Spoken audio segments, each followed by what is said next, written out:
ಪ್ರತಿ ಸಲ ರಂಗಭೂಮಿಯಲ್ಲಿ ನಾವು ವೇದಿಕೆಯಲ್ಲಿ ನಾನು ಇವ್ರ ಜೊತೆನೇ ಇರೋದು. ನಾಟಕದಲ್ಲ ಇವತ್ತಿದ್ದು ನಾಟಕ ನಾಳೆನೂ ಮಾಡಿದ್ರು ಅದರಲ್ಲಿ ಬೇರೆ ಬೇರೆ ಡೈಲಾಗ್ ಬರ್ತಾ ಇರುತ್ತೆ. ಅವಾಗ ಅಲ್ಲೇ ಸ್ಪಾಟಲ್ಲಿ ಏನಾದ್ರು ಬಂದಾಗ ನಾವೇನಾಗ್ತೀವಿ, ಆಕ್ಷನ್ ಅಂದ ತಕ್ಷಣ ಅವ್ರು ಆ ಸತೀಶನೇ ಬೇರೆ, ದೀಪಕ್ ರೈ ಬೇರೆ. ಸುಮಾರು 2.5 ಗಂಟೆ ಸ್ಟೋರಿ ಹೇಳಿದ್ರು. ಆರಂಭ ಮಾಡಿದಂದಿನಿಂದ ಕೊನೆ ತನಗೂ ಕೂಡ ನನ್ನ ನಗು ನಿಲ್ಲಿಲ್ಲ, ಅಷ್ಟು ನಕ್ಕು ಬಿಟ್ಟಿದ್ದೇನೆ ನಾನು. ಆಗಿದ್ದಾರೆ ಇನ್ನು ಫ್ರೀ ಅವರು. ಊರಲ್ಲಿ ಏನಾದ್ರೂ ಆಗ್ಬೇಕಂದ್ರೆ ಅವರೇ ಇರ್ಬೇಕಲ್ಲಿ. ಆದ್ರೆ ಯಾರು ಆ ಗೌರವ ಅವ್ರಿಗೆ ಕೊಡೋದಿಲ್ಲ. ಅವ್ರನ್ನ ಕಂಡ್ರೆ ನನಗೆ ಆಗಲ್ಲ. ನನಗೆ ಇವ್ರ ಮೇಲೆ ಪ್ರೀತಿ ಜಾಸ್ತಿ, ಇವ್ರನ್ನ ಬಿಟ್ಕೊಡಲ್ಲ ನಾನು. ಫಸ್ಟ್ ರಾಜ್ ಹೇಳ್ಬೇಕಾದ್ರೆ ನೀವಿಬ್ರು ಜೊತೆಗೆ ಒಂದು ಸಿನಿಮಾ ಮಾಡಿ, ಒಂದು ರಿಷಬ್ ಸರ್ ಹತ್ರನು ನಾನು ಈ ಕತೆ ಬಗ್ಗೆ ತುಂಬಾ ಎಕ್ಸೈಟ್ಮೆಂಟ್ ತೋರಿಸಿದೀನಿ. ನಾನು ಈ ಒಂದು ಸಿನಿಮಾ ನಂಗೆ ಮಾಡ್ಲೇಬೇಕು ಅಂತ ಹೇಳಿ ನನಗೊಂದು ಆಸೆ ಇತ್ತು, ಅಂದ್ರೆ ನನಗೆ ಸಿನಿಮಾಗೆ ಬರ್ಬೇಕು ಅಂತ. ನಾನು ತುಂಬಾ ಆಡಿಷನ್ಗೆಲ್ಲ ಹೋಗ್ತಾ ಇದ್ದೆ. ಈಗೆಲ್ಲ ತುಂಬಾ ಸುಲಭ ಆಗಿದೆ ಸಿನಿಮಾ ಯಾರಾದ್ರೂ ಪರಿಚಯದಲ್ಲಿ ಸಿಗೋದು ಅಂತ. ಆದ್ರೂ ಕೂಡ ಕೆಲವರಿಗೆ ಹೇಗೆ ಸಿನಿಮಾಗೆ ಬರ್ಬೇಕು ಅಂತಾನೆ ಗೊತ್ತಿಲ್ಲ. ಟೈಮಿಂಗ್ ಭಾಳ ಇಷ್ಟಪ್ಪ ನನಗೆ. ಅಂದರೆ ಅವು ಮೇ ಬಿ ಡೈರೆಕ್ಟ್ರನ್ನ ಕೇಳಿದ್ರೆ ಚೆನ್ನಾಗಿರುತ್ತೆ. ಅಂದರೆ ಇವ್ರಿಗೆ ಒಂದು ಈ ರೀತಿ ಮಾಡಿ ಅಂತ ಹೇಳಿರ್ತೀರ, ಬಟ್ ಅವ್ರು ಎಕ್ಸ್ಟ್ರಾ ಒಂದು ಕೊಡ್ತಾರಲ್ಲ, ನನ್ಗೆ ಅನಿಸ್ತು. ಅಂದರೆ ಮೇ ಬಿ ಅವ್ರು ಹೇಳಿದಕ್ಕಿಂತ ಜಾಸ್ತಿ ಕೊಡ್ತಾರೆ. ವರ್ಷದಿಂದ ನಾನು ಹೇಳಿದೆಲ್ಲ, ಪ್ರತಿ ಸಲ ರಂಗಭೂಮಿಯಲ್ಲಿ ನಾವು ವೇದಿಕೆಯಲ್ಲಿ ನಾನು ಇವ್ರ ಜೊತೆನೇ ಇರೋದು. ಪ್ರತಿ ಇದರಲ್ಲಿ ನಾನು ಇವ್ರ ಜೊತೆನೇ ಆ್ಯಕ್ಟ್ ಮಾಡ್ತಾ ಇರ್ತೀನಿ. ನಾವು ಪ್ರಾಕ್ಟೀಸಲ್ಲಿ ಮಾಡೋದೊಂದು ಬೇರೆ, ಅವತ್ತು ಶೋ ಪ್ರದರ್ಶನ ಮಾಡಬೇಕಾದ್ರೆ ನಮಗೆ ಕ್ರಿಯೇಟ್ ಆಗೋದು ವೇದಿಕೆಯಲ್ಲಿ ಬೇರೆನೆ, ಅಲ್ಲಿ ಎಕ್ಸ್ಟ್ರಾ ಉತ್ಸಾಹ ಅದು. ಇಲ್ಲೂ ಕೂಡ ಹಾಗೆ ಆಕ್ಷನ್ ಅಂದ ತಕ್ಷಣ ಅವ್ರು, ಇವರ ಕ್ಯಾರೆಕ್ಟರ್ ಹೆಸರು ಸತೀಶ ಅಂತ. ಆ ಸತೀಶನೇ ಬೇರೆ, ದೀಪಕ್ ರೈ ಬೇರೆ. ಸ್ಪಾಂಟೇನಿಯಸ್ ತುಂಬ ಅವರು. ನಾಟಕದಲ್ಲ ಇವತ್ತಿದ್ದು ನಾಟಕ ನಾಳೆನೂ ಮಾಡಿದ್ರು ಅದರಲ್ಲಿ ಬೇರೆ ಬೇರೆ ಡೈಲಾಗ್ ಬರ್ತಾ ಇರುತ್ತೆ. ಅವಾಗ ಅಲ್ಲೇ ಸ್ಪಾಟಲ್ಲಿ ಏನಾದ್ರು ಬಂದಾಗ ನಾವೇನಾಗ್ತೀವಿ. ಅಂದ್ರೆ ಇವ್ರಿಗೆ ಗೊತ್ತಿಲ್ಲ ಇವ್ರಿಗೆ ಈ ರೀತಿ ಪಂಚ್ ಮಾಡ್ತಾರೆ ಅಂತೇಳಿ. ಲೈಟ್ ಆಫ್ ಆಗಿದ್ದು ಇದೆ. ಅಂದರೆ ಡ್ರಾಮಾ ನಡೀತಾ ಇರುತ್ತೆ, ಇವರು ಪಂಚ್ ಹಾಕಿದ ನಂತರ ನನಗೆ ಮತ್ತೆ ಪ್ರಕಾಶ್ ತುಮ್ಮಿ ನಡೀತಾರಲ್ಲ, ಅವ್ರ ಜೊತೆಗಿರೋದು ನಮಗೆ ನಗು ತಡೆಯೋಕ್ಕಾಗಲ್ಲ. ಸೀನ್ ಅಲ್ಲೇ ಅರ್ಧದಲ್ಲೇ ಇದು ಆಫ್ ಮಾಡೋದು, ಲೈಟ್ ಆಫ್. ಜನರೆಲ್ಲ ಇದು ಮಾಡ್ತಾ ಇರ್ತಾರೆ, ಅಂಥ ಪಂಚೆಲ್ಲ ಹೊಡಿತಾರೆ. ಇದು ಒಂದು ಇವ್ರದ್ದೊಂದು ಹೇಳ್ಬೇಕು ನನಗೆ. ಇದು ಒಂದು ಸೀನ್ ಇದೆ ಸರ್, ಒಂದು ಟಾರ್ಚ್ ತೆಕ್ಕೊಂಡು ಅವ್ರ ಮುಖಕ್ಕೆ ಹಾಕಬೇಕು. ಅವ್ರು ಒಂದು ಫುಲ್ ಟೈಟ್ ಆಗಿರ್ತಾರೆ, ಕುಡ್ದಿರ್ತಾರೆ. ಇವರ ಕೈಯಿಂದ ಟಾರ್ಚ್ ಹೇಳ್ಕೊಂಡು ಅವರ ಮುಖಕ್ಕೆ ಹೊಡೆದು ಅವ್ರು ಹೇಳ್ಬೇಕು, ರವೇಣ ಮುಖಕ್ಕೆ ಹಾಕ್ಬೇಡಿ ಅಂತ ಇವರೇ ಹಾಕೋದು. ನಂತರ ಪುನಃ ಇವರಿಗೆ ಕೊಡ್ಬೇಕು ರವೇಣ ಅಂತ ಟೈಟ್. ಅದೊಂದು ಕುಡ್ದಿರ್ತಾರೆ. ಒಂದು 6-7 ಟೇಕ್ ಆಗಿದೆ, ಸೇಮ್ ಟೈಮಿಂಗ್. ಅವ್ರ ಕೈಯಿಂದ ಇಳಿಯೋದು, ಮುಖಕ್ಕೆ ಹಾಕೋದು, ಪುನಃ ಆಗಿ ಕೊಡೋದು.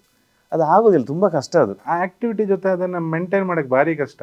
ಅದೇ ಟೈಮಲ್ಲಿ ಆನ್ ಆಗಬೇಕು, ಅದು ಅವ್ರ ಕೈಯಿಂದ ಎಳ್ಕೋಬೇಕು, ಆನ್ ಮಾಡಬೇಕು, ಮುಖಕ್ಕೆ ಹಾಕ್ಬೇಕು, ಮತ್ತೆ ಇವ್ರಿಗೆ ಕೊಡಬೇಕು. ಸೇಮ್ 6-7 ಟೇಕಿಗೆ ಸೇಮ್ ಮಾಡ್ತಾಯಿದ್ರು. ಆ್ಯಕ್ಚುಲಿ ನೀವು ಅದನ್ನೇ ನಾನು ಆವಾಗಲೇ ಹೇಳಕ್ಕೆ ಬಂದೆ, ಮತ್ತೆ ಇಂಟ್ರಪ್ಟ್ ಆಯಿತು. ಅಂದರೆ ನೀವು ಆ ಕುಡ್ಕೊಂಡು ಓಡಾಡೋ ಸೀನ್ಗಳೇ ಮಜಾ ಇದೆ ತುಂಬ. ಅಂದರೆ ತುಂಬ ನ್ಯಾಚುರಲಾಗಿ ಈ ಥರದ್ದು ಔಟ್ಪುಟ್ ತೆಗೆಯೋದಕ್ಕೆ, ಅಂದರೆ ಸ್ಕ್ರಿಪ್ಟಲ್ಲಿ ಏನೇ ಮಾಡ್ಬೋದು, ಸಿನಿಮಾ ಅಂತ ಬಂದಾಗ ಅದೊಂದು ಸಣ್ಣ ನಾಟಕೀಯ ಕಾಣಿಸ್ಬಿಡುತ್ತೆ. ಹೌದು, ಅಷ್ಟು ನ್ಯಾಚುರಲಾಗಿ ಏನು ನಿಜವಾಗ್ಲೂ ಕುಡಿದ್ಬಿಟ್ಟಿದ್ದಾರೆ ಅನ್ನೋದು. ಇವರು ಅದರಲ್ಲಿ ಸ್ಪೆಷಲಿಸ್ಟ್ ಇವರು. ಅದನ್ನೇ ಕುಡಿಯೋದ್ರಲ್ಲ, ಕುಡಿಯೋ ಪಾತ್ರದಲ್ಲಿ ಕುಡಿಯೋ ಥರ ಆ್ಯಕ್ಟ್ ಮಾಡಿದ್ರು. ತುಂಬ ಪಾತ್ರ ಮಾಡಿದ್ದಾರೆ ಆ ಥರದ್ದು. ಸರ್ ಎಷ್ಟು ಪಾತ್ರಗಳನ್ನ, ಅಂದರೆ ಎಷ್ಟು ಶೋಸ್ ಮಾಡಿದ್ದೀರಾ ಸರ್ ನಿಮ್ಮ ಒಂದು ಅನುಭವದಲ್ಲಿ? ನಾಟಕ ಒಂದು 13,000 ಮೇಲೆ ಆಯಿತು. 13,000? 25 ವರ್ಷದಿಂದ ಇತ್ತು. 25 ವರ್ಷ ಈಗ ರಂಗಪಯಣ ನಂದು. ಎಲ್ಲ ಅಂದರೆ ಭಾಷೆಗಳು ಬೇರೆ ಬೇರೆ ಭಾಷೆಗಳಲ್ಲೂ ಟ್ರೈ ಮಾಡಿದ್ರಾ, ಬರೀ ಕನ್ನಡ? ಇಲ್ಲ, ಕನ್ನಡ ತುಳು. ಕನ್ನಡ ತುಳು ಫಿಲಮ್ ಅಂತಂದಾಗ ಒಂದು ಕೊಂಕಣಿ, ಆಮೇಲೆ ಒಂದು ತೆಲುಗು ಮಾಡಿದ್ವಿ, ಬಾಕಿ ಕನ್ನಡ ತುಳು. ನಿಮ್ಮ ಪಾಪ್ಯುಲರ್ ನಾಟಕಗಳು ಅಥವಾ ರಂಗಗೀತೆಗಳು ಅಥವಾ ಡೈಲಾಗ್ ಏನಾದರೂ ಹಂಚ್ಕೋಬೋದಾ? ಅಂದರೆ ಯಾವಾಗಲೂ ನಿಮ್ಮನ್ನು ಗುರುತಿಸೋ ರೀತಿ ಒಂದಿರೋ ಥರ ಅವ್ರು ಡ್ಯಾನ್ಸರ್. ಅವರು ಹೌದಾ? ಆರಂಭ ಆದದ್ದು ಡ್ಯಾನ್ಸರ್. ಇಲ್ಲಿ ಮಾಡೋಕ್ಕಾಗಲ್ಲ, ಅದಕ್ಕೆ ಹೇಳಿದ್ರು. ನಾನು ಇನ್ನೊಂದು ಹೇಳಿದೆ, ನೀವು ಇನ್ನೇನೋ ಕೇಳಿದ್ರಿ. ಅವರಾದ್ರೆ ಹಾಡ್ತಾರೆ, ಅವ್ರ ರಂಗಗೀತೆ ಎಲ್ಲ ಡ್ಯಾನ್ಸ್ ಮಾಡೋಕ್ಕಾಗಲ್ಲ. ಸರ್, ಅಂದರೆ ಈ ಸೋ ಫ್ರಮ್ ಸೋ ಅಂತ ಈ ಒಂದು ಸಿನಿಮಾ ವಿಚಾರಕ್ಕೆ ನೆನಪಾದಾಗ, ರಾಮದಾಸ್ ಸರ್ ನೀವು ಅಂದರೆ ನಿಮ್ಮ ಅನುಭವದಲ್ಲಿ ಈ ಥರ ಕಲಾವಿದರುಗಳನ್ನ ಸಾಕಷ್ಟು ಜನ ನೋಡಿದರೆ, ಕೆಲಸ ಮಾಡಿದ್ದೀರಿ, ಮತ್ತು ಬೇರೆ ಬೇರೆ ಥರದ ಸಿನಿಮಾಗಳನ್ನು ನೋಡಿದ್ದೀರಿ. ಸೊ ಈ ಒಂದು ಸಿನಿಮಾ ವಿಚಾರಕ್ಕೆ ಬಂದಾಗ, ನಿಮ್ಮವರೆಗೂ ಈ ಕತೆ ಬಂದಾಗ, ನೀವು ಇದರಲ್ಲಿ ತೊಡಗಿಸ್ಕೊಂಡಾಗ ನಿಮಗಾದಂಥ ಅನುಭವ, ಈ ಒಂದು ಪಯಣ ಆಗಿತ್ತು? ಇಲ್ಲ, ಅದು ಬಹಳ ಚೆನ್ನಾಗಿದೆ. ಯಾಕಂದ್ರೆ ಕೆಲವು ವರ್ಷಗಳ ಹಿಂದೆ, ಬಹುಶಃ 6 ವರ್ಷದ ಹಿಂದೆ ಒಂದು ಫಸ್ಟಿಗೆ JP ನನಗೆ ಒಂದು ಬೇರೆ ಕ್ಯಾರೆಕ್ಟರ್ ಬಗ್ಗೆ ಹೇಳಿದರು. ಇಲ್ಲಿ ಸ್ಕ್ರಿಪ್ಟ್ ಹೇಳಿರಲಿಲ್ಲ, ಒಂದು ಕ್ಯಾರೆಕ್ಟರ್ ಬಗ್ಗೆ ಹೇಳಿದರು, ಹೀಗಿದೆ ಕ್ಯಾರೆಕ್ಟರ್ ಅಂತ. ಆ ಡೈಲಾಗ್ಗಳನ್ನೆಲ್ಲ ಓದಿಸಿದರು. ನನಗೆ ಬಹಳ ಅದು ಕಷ್ಟ ಆಗ್ತಾಯಿತ್ತು ಆ ಕ್ಯಾರೆಕ್ಟರ್ ಒಳಗೆ ಹೋಗಲಿಕ್ಕೆ. ನನಗಿನ್ನು ಆಗ್ತದಾ ಇಲ್ವಾ ಅಂತ ಒಂದು ಸ್ವಲ್ಪ ಹೆದರಿಕೆ ಆಗ್ತಾಯಿತ್ತು. ಮತ್ತೆ 1 ವರ್ಷದ ಹಿಂದೆ ಅವರು, ನಿಮ್ಮ ಕ್ಯಾರೆಕ್ಟರ್ ಚೇಂಜ್ ಆಗಿದೆ, ಬೇರೆ ಒಂದು ಕ್ಯಾರೆಕ್ಟರ್ ಕೊಡ್ತಾ ಇದ್ದೀನಿ ಅಂತ ಸ್ವಲ್ಪ ಸಮಾಧಾನ ಆಯಿತು. ಹಬ್ಬ ತೊಂದರೆ ಇಲ್ಲ ಅಂತ. ಸೊ ಅದನ್ನು ಮಾಡಲಿಕ್ಕೆ ಆಗ್ತದಾ ಇಲ್ಲ ಅಂತ ಹೆದರಿಕೆ ಇತ್ತಲ್ವ. ಸೊ ಒಳ್ಳೇದು ಮಾಡಿದ್ರು. ಮತ್ತೇನೂ ಅಲ್ಲ, ಮಾಡ್ಬೋದೇ ಏನೋ, ಅದು JP ಮಾಡಿಸ್ತಾರೆ ಅನ್ನೋದು ಇದಿತ್ತು. ಆದರೆ ಅದಕ್ಕೆ ತೊಡಗಿಸ್ಕೊಳ್ಬೇಕಲ್ಲ, ತುಂಬ ವರ್ಕ್ ಮಾಡಬೇಕಾಗ್ತದೆ ಅಂತ ಅನ್ನೋದು. ಸೊ ಇಲ್ಲಿ ಈ ಕ್ಯಾರೆಕ್ಟರನ್ನು ಹೇಳಲಿಕ್ಕೆ ಸ್ಟೋರಿ ಹೇಳಿದರು ಅವರು. ಸುಮಾರು 2.5 ಗಂಟೆ ಸ್ಟೋರಿ ಹೇಳಿದರು. ಆರಂಭ ಮಾಡಿದಂದಿನಿಂದ ಕೊನೆ ತನಗೂ ಕೂಡ ನನ್ನ ನಗು ನಿಲ್ಲಿಲ್ಲ, ಅಷ್ಟು ನಕ್ಕು ಬಿಟ್ಟಿದ್ದೇನೆ ನಾನು. ಮತ್ತು ಕೊನೆಗೆ ನನ್ನ ಕ್ಯಾರೆಕ್ಟರ್ ಹೇಳಿದರು. ಕ್ಯಾರೆಕ್ಟರ್ ಹೇಳುವಾಗ ನನಗೆ ತುಂಬ ಖುಷಿ ಆಯ್ತು. ಯಾಕೆಂದರೆ ಇಲ್ಲಿ ತನಕ ನಾನು ಆ ರೀತಿ ಕ್ಯಾರೆಕ್ಟರ್ ಮಾಡಿರಲಿಲ್ಲ. ಸ್ವಲ್ಪ ಡಿಫ್ರೆಂಟ್ ಆಗಿತ್ತು. ಅಂದರೆ ಊರಲ್ಲಿ ಒಂದು ಸ್ವಲ್ಪ ಎಜುಕೇಟೆಡ್ ಅವನು ರಿಟೈರ್ಡ್ ಆಗಿರ್ತಾನೆ. ರಿಟೈರ್ಡ್ ಆದ ಸಂದರ್ಭ ಎಲ್ಲ ಹಳ್ಳಿಯ ಜನ ಒಂದು ಸ್ವಲ್ಪ ಇವನು ಸ್ವಲ್ಪ ಡಿಫ್ರೆಂಟ್ ಆಗಿರ್ತಾನೆ. ಒಂದು ಲೆವೆಲಲ್ಲಿ ನಾವೆಲ್ಲ ಇರಬೇಕು ಅಂತ, ಅಂಥವ್ರನ್ನ ಸ್ವಲ್ಪ ನಾವು ದೂರ ಇಡಬೇಕು ಅಂತ ಅನ್ನುವಂಥ ಒಂದು ಜಾಯಮಾನದವನು. ಸೊ ನಾನೇನಾದರೂ ಮಾಡಬೇಕು, ನನ್ನಿಂದಲೇ ಆಗಬೇಕು ಅನ್ನುವಂಥ ಇದೆಲ್ಲ ಇರ್ತದೆ. ಕೊನೆಗೆ ಅವನಿಂದಲೇ ಒಂದು ಎಡವಟ್ಟಾಗಿಬಿಡ್ತದೆ. ಸೊ ಇದು ಒಟ್ಟು ನನ್ನ ಪಾತ್ರ ಆಗಿರ್ತದೆ. ರಿಟೈರ್ಡ್ ಆಗಿದ್ದಾರೆ, ಇನ್ನು ಫ್ರೀ ಅವರು. ಊರಲ್ಲಿ ಏನಾದರೂ ಆಗಬೇಕಾದ್ರೆ ಅವರೇ ಇರಬೇಕಲ್ಲಿ. ಆದರೆ ಯಾರು ಆ ಗೌರವ ಅವ್ರಿಗೆ ಕೊಡೋದಿಲ್ಲ. ಅವ್ರನ್ನ ಕಂಡ್ರೆ ನನಗೆ ಆಗಲ್ಲ. ನನಗೆ ಇವ್ರ ಮೇಲೆ ಪ್ರೀತಿ ಜಾಸ್ತಿ, ಇವ್ರನ್ನ ಬಿಟ್ಕೊಡಲ್ಲ ನಾನು. ಸೊ ಇದ್ರ ಮೇಲೆ ಹೋಗುತ್ತೆ. ಇಲ್ಲಿ ಎಲ್ಲ ಕ್ಯಾರೆಕ್ಟರ್ ಕೂಡ ನನಗೆ ತುಂಬ ಖುಷಿಯಾದದ್ದು ಏನಂತ ಹೇಳಿದ್ರೆ, ಇಲ್ಲಿ ಗೊತ್ತಿರುವ ಕೆಲವು ಕ್ಯಾರೆಕ್ಟರ್ಗಳೇನಿವೆ ನೋಡಿ, ಆದಷ್ಟು ಅದರ ಜೊತೆಗೆ ಹೊಸ ಆಡಿಷನ್ಗಳನ್ನು ಮಾಡಿ ಒಂದಷ್ಟು ಜನರನ್ನು ತೊಗೊಂಡಿದ್ದಾರೆ ಅವರು. ಈಗಾಗಲೇ ಶನಿಲ್ ಹೇಳಿದ ಹಾಗೆ ನಮ್ಮ ಬಗ್ಗೆ ಅವರಿಗೆ JP ಗೊತ್ತು, ಮತ್ತು ಅವರನ್ನು ಇನ್ನೂ ಬೇರೆ ರೀತಿಯಲ್ಲಿ ನಮ್ಮನ್ನು ಮಾಡಬೇಕಂತ ಅನ್ನೋದು ಹೇಗೆ ಅಂತ ಗೊತ್ತು ಅವರಿಗೆ.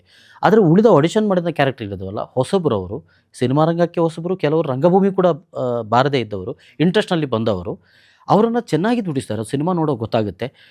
ಇಲ್ಲಿ ಎಲ್ಲ ಕ್ಯಾರೆಕ್ಟರ್, ಇಲ್ಲಿ 30 ಮಂದಿ ಈಗ ನೀವು ಪೋಸ್ಟರಲ್ಲಿ ನೋಡ್ತೀರಿ. ಆದರೆ ಇನ್ನೊಂದು ಸರ್ಕಲ್ ಹೊರಗಿನಿಂದ ಇದೆ, ಇದು ಮರಳೂರು, ಇನ್ನೊಂದು ಸೋಮೇಶ್ವರ ಇದೆ.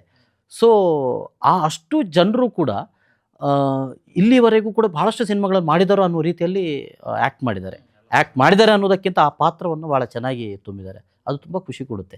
ನಮ್ಮನ್ನು ನಾವು ನೋಡಿದ ಹಾಗೆ, ನಮ್ಮ ಊರನ್ನು ನೋಡಿದ ಹಾಗೆ ಅನಿಸ್ಬಿಡ್ತದೆ. JP ಹಂಗಾರೆ ದೊಡ್ಡ ಸಾಹಸನ ಮಾಡಿದ್ದೀರಾ. ಅಂದರೆ ಈಗ ನಟರನ್ನ, ಈಗ ಕಲಾವಿದರನ್ನ ರೆಗ್ಯುಲರ್ ಆಗಿ ಇರೋರು ಮಾಡಿಸೋದು, ಅವ್ರನ್ನೆಲ್ಲ ಅಭಿನಯಿಸಬೇಕು ಅಂದರೆ ಅದೆಲ್ಲ ನನಗೊಂದು ಆಸೆ ಇತ್ತು. ಅಂದರೆ ನನಗೆ ಸಿನಿಮಾಗೆ ಬರಬೇಕು ಅಂತ ನಾನು ತುಂಬ ಆಡಿಷನ್ಗೆಲ್ಲ ಹೋಗ್ತಾಯಿದ್ದೆ. ಈಗೆಲ್ಲ ತುಂಬ ಸುಲಭ ಆಗಿದೆ ಸಿನಿಮಾ, ಯಾರಾದರೂ ಪರಿಚಯದಲ್ಲಿ ಸಿಗೋದು ಅಂತ. ಆದರೂ ಕೂಡ ಕೆಲವರಿಗೆ ಹೇಗೆ ಸಿನಿಮಾಗೆ ಬರಬೇಕು ಅಂತಲೇ ಗೊತ್ತಿಲ್ಲ. ಅದಕ್ಕೋಸ್ಕರ ನನಗೆ ಅಂದರೆ ನಾನು ಸಿನಿಮಾ ಮಾಡಬೇಕಾದ್ರೆ ಒಂದು ಆಡಿಷನ್ ಅಂತ ಹೇಳಬೇಕು. ಇದು ತುಂಬ ಕಡಿಮೆ ಆಗಿದೆ ಅಂಥದ್ದೆಲ್ಲ. ಅವರವರು ಇದರಲ್ಲಿ ಮಾಡ್ಕೊಂಡು ಹೋಗ್ತಾ ಇರ್ತಾರೆ. ಅದಕ್ಕೆ ಹೊಸಬ್ರು ಬರಬೇಕು ಅನ್ನೋದು, ನಾವು ಹೊಸಬ್ರೆ, ಸಿನಿಮಾಕ್ಕೆ ನನಗೆ ಆ ಪಾತ್ರಕ್ಕೆ ಸೂಟ್ ಆಗುವಂಥ ಫೇಸ್ ಬೇಕು ನನಗೆ. ಅದಕ್ಕೋಸ್ಕರ ನಾನು ಆಡಿಷನ್ ಮಾಡಿದೆ. ಒಳ್ಳೊಳ್ಳೆ ಕಲಾವಿದರು ಸಿಕ್ಕಿದ್ರು. ಅಂದರೆ ಒಳ್ಳೆ ಕಲಾವಿದರು ಅಂದರೆ ಅವ್ರಿಗೆ ಗೊತ್ತಿರಲ್ಲ ಅಷ್ಟೇ. ಅವ್ರು ಮಾಡಿಸ್ಬೇಕಾದ್ರೆ ನಾನು ಮಾಡ್ಬೋದು ಅಂತ ಒಂದು ನಂಬಿಕೆ ಬರುತ್ತೆ ಅವರಿಗೆ. ಒಳ್ಳೆ ಕಲಾವಿದರಿದ್ದಾರೆ. ನಿಮಗೆ ವಯಸ್ಸಿಗೆ ಮೀರಿದ ಪಾತ್ರ ಥರ ಅನಿಸ್ಬಿಡುತ್ತೆ. ಅಂದರೆ ಏಜಿಗೂ ಅಲ್ಲಿ ಕೊಟ್ಟಿರೋ ಪಾತ್ರ. ಆಮೇಲೆ ಈ ಹಿಂದೆ ಸಿನಿಮಾಗಳು ನೋಡಿದಾಗ ಅದೊಂದು ಪೆದ್ದನ ಥರನೋ ಅಥವಾ ಆ ಥರದನ್ನೇ ಒಂದು ಸಣ್ಣದ ಒಂದು ರೋಲ್ಗಳು ಇರ್ತಾಯಿತ್ತು. ಈ ಸಿನಿಮಾ ಸಂಪೂರ್ಣ ನಿಮ್ಮ ಮೇಲೆ ನಿಂತಿರೋ ರೀತಿಯಲ್ಲಿದೆ. ಸೊ ಟ್ರೈಲರ್ ನೋಡಿದಾಗ ಅದು ನನ್ನ ಅದೃಷ್ಟ. ಅಂದರೆ JP ಹೇಳಿದಾಗೆ ಫಸ್ಟ್ ರಾಜ್ ಹೇಳಬೇಕಾದ್ರೆ ನೀವಿಬ್ಬರು ಜೊತೆಗೆ ಒಂದು ಸಿನಿಮಾ ಮಾಡಿ, ನೀವು ಡೈರೆಕ್ಟ್ ಮಾಡಿ ಅವರನ್ನು ಹಾಕ್ಕೊಂಡು ಸಿನಿಮಾ ಮಾಡಿ ಅಂತ ಹೇಳಿದರು. ಅದು ಕಾರಣಾಂತರಗಳಿಂದ ಆಗಲಿಲ್ಲ. ಅದರ ನಂತರ ಈ ಒಂದು ಸ್ಕ್ರಿಪ್ಟ್ JP ಮೈಂಡಲ್ಲಿ ಬಂತು.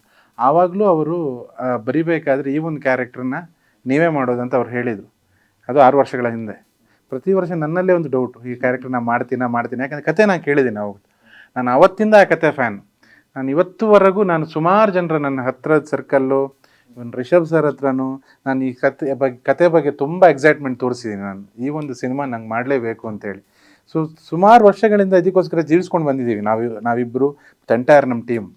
ಸೊ ನನಗೆ ಆ ಕ್ಯಾರೆಕ್ಟರ್ ಮಾಡಲೇಬೇಕಂತಿತ್ತು. ಬಟ್ ನನಗೆ ಗೊತ್ತಿರಲಿಲ್ಲ ಆ ಕ್ಯಾರೆಕ್ಟರ್ ಮಾಡಬೇಕಾದ್ರೆ ನನಗೆ ತುಂಬ ಕಷ್ಟ ಆಗುತ್ತೆ ಅಂಥೇಳಿ. ನನಗೆ ಆ್ಯಕ್ಚುಲಿ ಐಡಿಯಾನೂ ಇರಲಿಲ್ಲ, ನಾನು ಅದನ್ನು ಮಾಡಬಲ್ಲೆ ಅಂತ ಇತ್ತು. ಬಟ್ ಒಂದು ಪಾಯಿಂಟಲ್ಲಿ ನನಗೆ ಗೊತ್ತಾಯಿತು, ಇದು ನನ್ನಿಂದ ಆಗೋದು ಸ್ವಲ್ಪ ಕಷ್ಟ ಇದೆ ಅಂತೇಳಿ. ಆವಾಗ JP ನನ್ನನ್ನು ವರ್ಕ್ಶಾಪ್ ತಗೊಳ್ಳೋಕ್ಕೆ ಸ್ಟಾರ್ಟ್ ಮಾಡಿದ್ರು. ವರ್ಕ್ಶಾಪಲ್ಲಿ ಗೊತ್ತಾಯಿತು ಇದು ಸಾಧ್ಯ ಇಲ್ಲ ನನ್ನಿಂದ ಮಾಡೋಕ್ಕೆ ಅಂತೇಳಿ. ಅಂದರೆ ಇಲ್ಲ, ಇದಕ್ಕೆ ಬೇರೆ ರೀತಿ ನನ್ನ ಮೈಂಡ್ ಸೆಟ್ ಇರಬೇಕು, ನನ್ನ ಥಾಟ್ ಪ್ರೊಸೆಸ್ ಚೇಂಜ್ ಆಗಬೇಕು, ನಾನು ಆ ಕ್ಯಾರೆಕ್ಟರ್ ನೋಡುವ ದೃಷ್ಟಿಕೋನ ಚೇಂಜ್ ಆಗಬೇಕು, ಎಲ್ಲ ನನಗೆ ಬಂತು. ಒಂದು ಪಾಯಿಂಟಲ್ಲಿ ನಾನು JP ಹತ್ರ ಹೇಳಿಬಿಟ್ಟೆ, ಅಂದರೆ ಮೋಸ್ಟ್ಲಿ ನನ್ನಿಂದ ಆಗ್ತಾ ಇಲ್ಲ JP, ನಿಮ್ಮಿಂದ ಆಗುತ್ತೆ, ನಾನು ಮಾಡಿಸ್ತೇನೆ ಅಂತ ಹೇಳಿದರು. ಮಾಡಿಸಿದ್ರು ಕೊನೆಗೆ ನನ್ನನ್ನು. ಸೊ ನನ್ನೊಳಗೆ ಆ ಕಾನ್ಫಿಡೆನ್ಸ್ ಬಂದಾಗ, ಒಬ್ಬ ಕಲಾವಿದನಿಗೆ ಅಂಥ ಒಂದು ಕಾನ್ಫಿಡೆನ್ಸ್ ಬಂದಾಗ ಅವನ ಬೆಸ್ಟ್ ಕೊಡ್ತಾನೆ. ಬಟ್ ಆ ಕಾನ್ಫಿಡೆನ್ಸ್ ತುಂಬ ಇಂಪಾರ್ಟೆಂಟ್.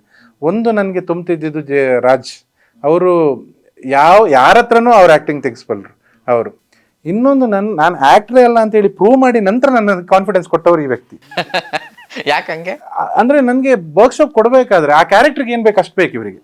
ಬೇರೆ ಎಲ್ಲ ನನ್ನ ಹತ್ರ ಏನು ಟ್ಯಾಲೆಂಟ್ ಇದ್ರೆ ಅದು ಅನ್ನೆಸೆಸರಿ. ಅಲ್ಲಿ ಆ ಕ್ಯಾರೆಕ್ಟರ್ ಈ ರೀತಿ ಕಾಣಬೇಕು, ಯಾಕಂತೇಳಿ ಅವ್ರು ನೋಡಿದ್ದಾರೆ ಹತ್ರದಿಂದ ಆ ಕ್ಯಾರೆಕ್ಟರ್ನ, ಅದು ಇದೇ ರೀತಿ ಬಿಹೇವ್ ಮಾಡಬೇಕು. ಅದಕ್ಕೋಸ್ಕರ ನನ್ನ ಹತ್ರ ಸುಮಾರು ಸಲ ಹೇಳಿದ್ದಾರೆ, ನೀವು ನಿಮ್ಮ ಹತ್ರದಲ್ಲಿ ಯಾರಾದರೂ ಆ ರೀತಿ ಇದ್ದವರನ್ನು ನೋಡಿ ಅಂತ ಹೇಳಿ. ನನಗೆ ಯಾರೂ ಕೂಡ ನನಗೆ ಸಿಗ್ತಾ ಇರಲಿಲ್ಲ ಆ ರೀತಿ ನೋಡೋಕ್ಕೆ.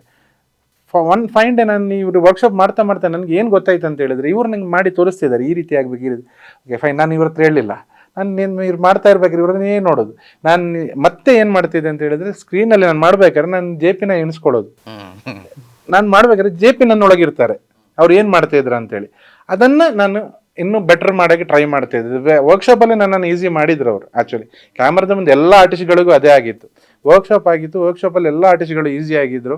ಕ್ಯಾಮ್ರಾ ಸ್ವಿಚ್ ಆನ್ ಆಗಿ ರೋಲ್ ಕ್ಯಾಮ್ರಾ ಆ್ಯಕ್ಷನ್ ಅಂತ ಹೇಳ್ಬೇಕಾದ್ರೆ ಅವ್ರದ್ದು ಬೆಸ್ಟ್ ಏನು ಕೊಡೋಕ್ಕಾಗುತ್ತೆ ಅಷ್ಟನ್ನು ಕೊಟ್ಟು ವೈಂಡ್ ಅಪ್ ಅಷ್ಟೇ. ಸೊ ನನಗೆ ಸಿಕ್ಕಿರೋದು ಇದು ಲೈಫ್ ಟೈಮು ಬೆಸ್ಟ್ ಅಪರ್ಚುನಿಟಿ ನನಗೆ. ಅದು ನನಗೆ ಅದೃಷ್ಟ. ಯಾಕಂತ ಹೇಳಿದ್ರೆ ಈ ಕ್ಯಾರೆಕ್ಟರ್ನ ಲೈಟರ್ ಬುದ್ಧ ಫಿಲ್ಮ್ಸಲ್ಲಿ ರಾಜ್ಬಿ ಶೆಟ್ಟಿನೂ ಮಾಡ್ಬೋದಿತ್ತು ಈ ಕ್ಯಾರೆಕ್ಟರ್ನ. ಬಟ್ ಆ ಕ್ಯಾರೆಕ್ಟರ್ ಇರೋದೇ ನಂತರ ಅಂತ ಇರೋ ಒಂದೇ ಉದ್ದೇಶದಿಂದ ಈ ಕ್ಯಾರೆಕ್ಟರ್ನ ಗುರುವೇ ಮಾಡ್ಬೇಕಂತೇಳಿ JP ಪಟ್ಟಿಡ್ದು ನಿಂತಿದ್ರು. ಸೊ ಎಲ್ಲರೂ ಸಪೋರ್ಟ್ ಮಾಡಿದ್ರು. ಅದನ್ನು ಇವತ್ತು ಚೆನ್ನಾಗಿ ಮಾಡಿದ್ದೀನಿ ಅಂತ ನನ್ನ ಒಂದು ಅನಿಸಿಕೆ. ಗೊತ್ತಿಲ್ಲ ಜನರುಗಳು ಹೇಗೆ ಅದನ್ನು ಎಕ್ಸೆಪ್ಟ್ ಮಾಡ್ತಾರೆ ನೋಡಬೇಕು. ಯಾವಾಗಲೂ ಥ್ರಿಲ್ಲರ್ ಮಾಡೋದಾಗಲಿ, ಲವ್ ಸ್ಟೋರಿ ಮಾಡೋದಾಗಲಿ, ಆ್ಯಕ್ಷನ್ ಮಾಡೋದಾಗಲಿ, ಇವೆಲ್ಲ ಸಿನಿಮಾ ಸುಲಭ ಅಂತಾರೆ. ನನಗೆ ತುಂಬ ಜನ ಹೇಳ್ತಾರೆ, ಆದರೆ ಹಾಸ್ಯ ಮಾಡೋದು ಭಾಳ ಕಷ್ಟ ಅಂತ. ಅಂದರೆ ಆ ಟೈಮಿಂಗು ಆ ಥರ ಕೂರಿಸ್ಬೇಕು. ಆಮೇಲೆ ವಾವ್ ಮೂಮೆಂಟ್ಸ್ ನಿಮಗೆ ಪ್ರತಿ ಹಂತದಲ್ಲಿ ನಗ್ಸ್ಕೊಂಡು ಹೋಗ್ಬೇಕಲ್ವ, ಅಂದರೆ ನಿಮಗೆ ಇದು ಬಿಡಬಾರ್ದು. ಸೊ ಆ ಒಂದು ವಿಚಾರಕ್ಕೆ ಬಂದರೆ ಸೋ ಫ್ರಮ್ ಸೋ ಏನೆಲ್ಲ ಒಳಗೊಂಡಿರುತ್ತೆ? ಬರೀ ನಗುನ ಅಥವಾ ಬೇರೆ ವಿಷಯಗಳು ಇದೆಯಾ ಸಿನಿಮಾದಲ್ಲಿ? ಕಾಮಿಡಿ ಮಾತ್ರ ಅಲ್ಲ, ಅಂದರೆ ಎಲ್ಲವನ್ನೂ ಒಂದು ಪ್ಯಾಕೇಜ್ ಆಗಿ ಸಿನಿಮಾದಲ್ಲಿ ಹಾಕಿದ್ದಾರೆ. ಎಲ್ಲೆಲ್ಲಿ ಬರಬೇಕು ಅಲ್ಲೆಲ್ಲಿ ಬರುತ್ತೆ ಅದು. ಅಲ್ಲೇ ಜನರ ಮುಗ್ಧತೆ ಹಾಸ್ಯ ಆಗಿಬಿಡ್ತದೆ, ಅದು ಹಾಸ್ಯ ಆಗಿಬಿಡ್ತದೆ. ಅದು ಬಿಟ್ಟರೆ ಉಳಿದದ್ದು ಆರಂಭದಿಂದ ಕೊನೆ ತನಕ ಎಲ್ಲವೂ ಬರ್ತದೆ. ಅವರು ನವರಸಗಳು ಅಂತ ಏನು ಹೇಳಿದ್ದಾರೆ, ಆ ಸಂಸ್ಕೃತಿ, ಅವರ ಆಚಾರಗಳು, ವಿಚಾರಗಳು, ಅವರ ಬದುಕು, ಇದೆಲ್ಲ ಬರ್ತದೆ. ಕೊನೆಯಲ್ಲಿ ಒಂದಷ್ಟು ಇಮೋಷನ್ಸ್ಗಳು ಕೂಡ ನಾವು ಒಳಗಾಗ್ತವೆ. ಸೊ ಎಲ್ಲವನ್ನು ಕೂಡ